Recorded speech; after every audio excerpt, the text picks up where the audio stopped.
ते ऊर्जा मंत्री होते आणि माझ्या विधानसभेच्या कार्यकाळात 2014 ते 19च्या काळात त्यांनी ऊर्जा मंत्री म्हणून खूप भरभरून दिलं.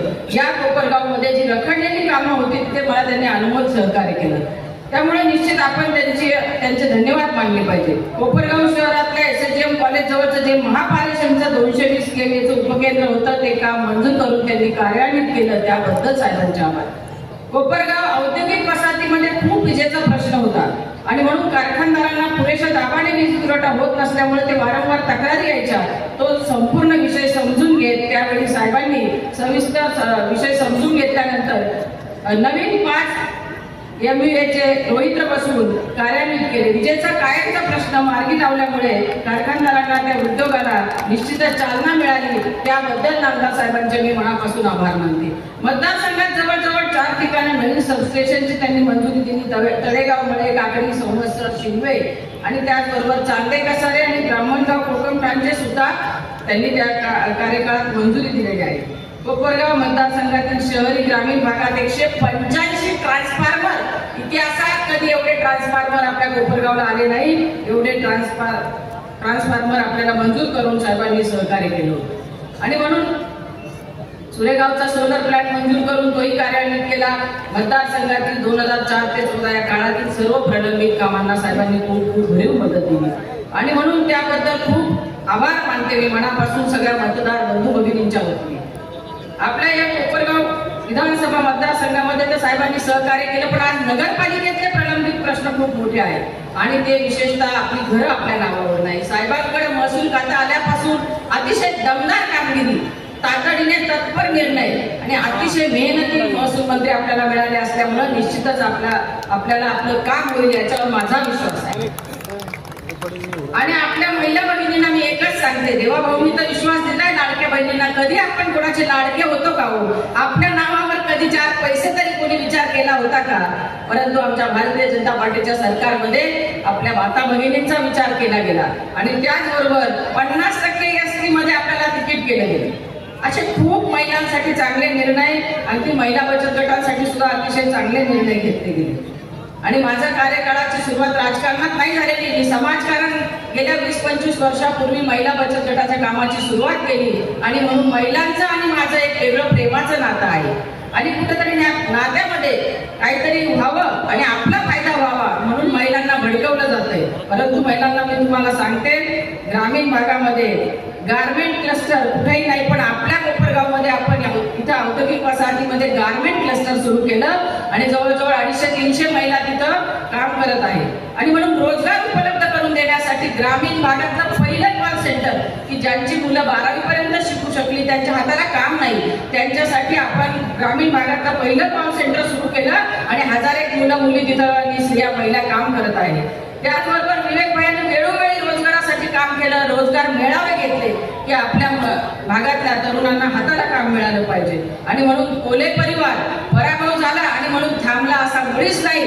जेव्हा पराभव झाला त्याच्यानंतर दुप्पट ताकदीने आमचा परिवार काम करत असतो. म्हणून आमचं माणुसकीचं नातं आहे. सगळ्या जाती धर्मांना सोबत घेऊन स्वर्गीय फुले साहेबांचा जो आम्हाला आदर्श आहे त्या आदर्शावर आम्ही, विचारांच्यावर आम्ही काम करत आहोत. आणि म्हणून अचानक 25 वर्षांनी उतरायचं आणि वाटेल तसे आरोप करायचे. मी जे शब्द बोलले नाही ते शब्द सुद्धा कोपरगाव शहरवासियांना भडकवण्यासाठी माझ्या तोंडी घालायचे आणि माझा एकेरी उल्लेख करायचा आणि बाईने असं केलं म्हणून काम केलं असा उल्लेख करणं या वयात शोभा देत नाही. नगराध्यक्ष पदाच्या उमेदवारांना मी एकच सांगते, हो बाई असल्याचा मला सार्थ अभिमान आहे. मी अहिल्याची लेक आहे, मी जिजाऊची लेक आहे आणि मी समर्थपणे काम करणारी आहे. आणि म्हणून मी अचानक राजकारणात नाही आले. समाजकारण हा माझा राजकारणाचा पाया आहे. माता भगिनींसाठी महिला सोबतीकरणाचं आणि महिला सक्षमीकरणाचं मी काम करत आले आहे.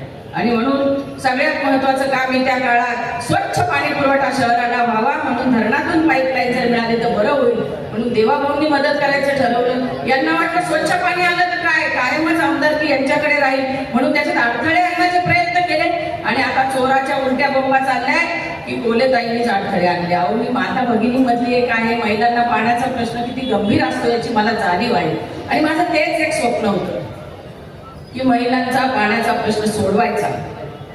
परंतु त्याच्यात अडथळे आणले आणि रोज माझ्या विरुद्ध टीका टिप्पणी चालायची.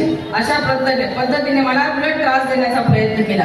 आजच्या नगराध्यक्ष उमेदवार महिलांची मेळावे घेतात, लोणचे करा, पापड करा, ब्लाऊज शिवा, परकर शिवा, मी मार्केटिंग करतो. आणि आता इतके दिवस झोपले होते का? तेव्हा कोणी हात धरला? म्हणजे मोठ्या लोकांना फसवून झालं आणि आता आमच्या या लाडक्या माता भगिनींना फसवायचा उद्योग सुरू केला. असं मी या निमित्ताने म्हणतो, महिला भगिनींनो फसू नका तुम्ही. आपल्या मागे भक्कम आपले मुख्यमंत्री देवाभाऊ आहे आणि आपलं हे भक्कम सरकार आहे, महसूल मंत्री आहे, आपले सगळे प्रश्न मिटणार आहे. आणि म्हणून माझी कळकळीची विनंती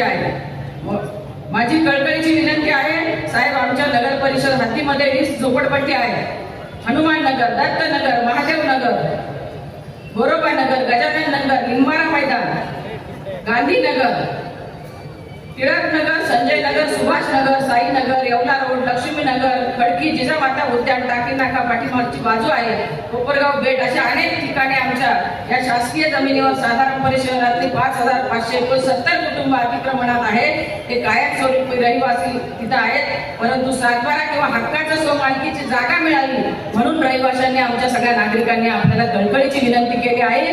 तो प्रश्न मार्गी लावून आमच्या या माता भगिनींना हक्काचं घर त्यांच्या नावावर आपण करून द्यावं, एवढ्यासाठी मी आपल्या समोर साहेब पदर पसरते आणि यांचा हा प्रश्न सगळ्यांचा मार्गी लावावा अशी कळकळीची विनंती करते. त्याचबरोबर कोपरगाव शहरातील टिळक नगर, गांधीनगर, शिवाजीनगर, धारणगाव रोड मार्केट परिसरातील 632 घरं जी होती त्यांची जागा ही सत्ताभ्र प्रकारात मोडत असल्यामुळे ती रहिवाशांच्या नावावर होण्यासाठी अडचणी निर्माण झाल्या आहेत. त्याही प्रश्नात आपण दखल घ्यावी. तुकडाबंदी कायदा लागू असल्यामुळं अंबिकानगर, कोपरगाव बेट, मोहनी नगरच्या ठिकाणच्या जागा नोटरी झालेल्या आहेत. त्यांचाही प्रश्न मार्गी लागला तर त्यांचे सातबारा तयार होऊन शासनाच्या रमाई आवास योजना, शबरी आवास योजना, या प्रधानमंत्री आवास योजना या माध्यमातून त्या माता मौल्यांना त्यांचे घराचे स्वप्न पूर्ण होण्यासाठी निश्चित मदत होईल.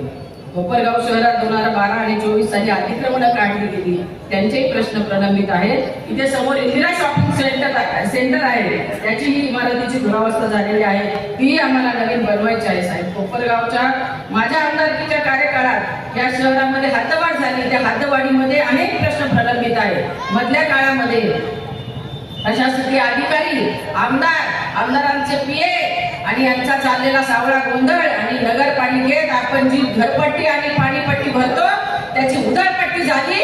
साहेब, आमदारांचे पीए जेलमध्ये आहे, जेलमध्ये. अशी परिस्थिती आहे. आणि म्हणून वाटेल तशा बैठका घ्यायच्या, वाटेल तशा टीका करायच्या. आम्ही खरं काम करणारे आहोत. आणि म्हणून आजही सत्ता असो नसो, स्वर्गीय कोल्हे साहेबांच्या विचारांचा कार्यकर्ता माननीय बिपिनदादांचा, भैयांचा आणि माझ्या माता मौल्या आम्हाला जोडून आहेत, कारण आमच्या परिवारावरही विश्वास आहे आणि भारतीय जनता पार्टी आणि आपल्या या मित्र पक्षाचे सगळे उमेदवार जे इथे दिलेले आहेत त्यांच्यावर सुद्धा सगळ्यांचा विश्वास आहे. आणि म्हणून निश्चित माझी एक आपल्याला साहेब कळकळीची विनंती आहे. महिला आमदार म्हणून मला तर सगळ्यांनी एकत्र येऊन त्रास देण्याचा आटोकाट प्रयत्न केला, परंतु मी लढणारी आहे.